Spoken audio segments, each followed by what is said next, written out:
here with Darron Mark, who is Business Development Executive at instaGiv, which provides mobile donation solutions to charities. Hi Darron, how are you today? Good, thank you. Good. So to start off, why don't you tell us a little bit about yourself? I'm what they would term as a blow-in into Northern Ireland, which is where we're based. Originally from Darlington in the northeast of England. I've lived in Ireland now for about 20 years, various different roles, sales predominantly, technical sales.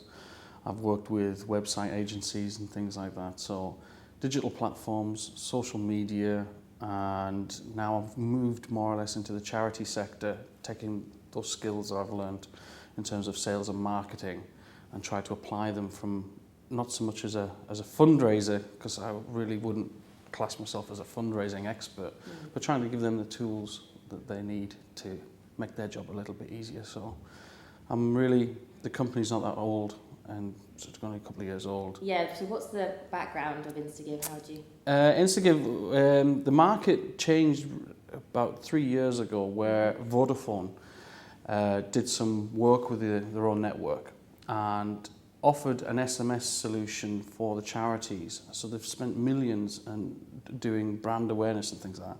And then there's a couple of other companies came back on the back of their coattails, as it were. And we've taken what they've started and enhanced it. And that's kind of where we came from. It was a very big uphill battle for mobile operators to pass on 100% of the money that's donated back to the charities. And so there's been a lot of to and fro, and it was a bit of bartering between the O2 and Vodafone and Orange. One would give 80%, the other would give 90%, and then they just went, let's just do 100%. So we've gone and used that, working with large aggregators such as Open Market. They would be connected directly, so they have this really huge database system that plugs directly into the operators. Predominantly, it's used for gambling websites and all those gaming sites where you can pay for transactions on your mobile phone.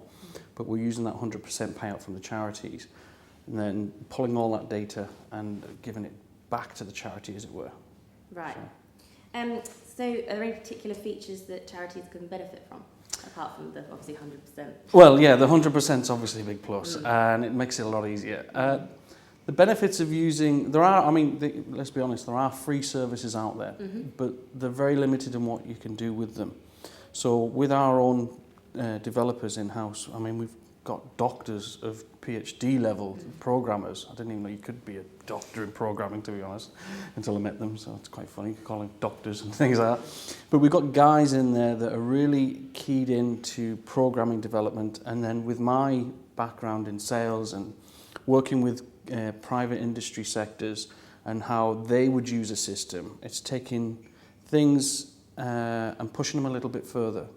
So what we give is obviously the mobile data for the charity that they need. So if you spend a couple of £1,000 on print advertising, typically you wouldn't know how well that's been received until 60, 70 days after the campaign started, when the operators then start giving you the money, because it takes a bit of clearance time, all that kind of stuff. But with our system, you get the information within seconds. So somebody makes a donation, you see that come in, you have the data, and you can communicate back with them, which is something new that charities aren't really familiar with, because they all use the call centres or they're out in the streets with the charity buckets, but they're not getting the data.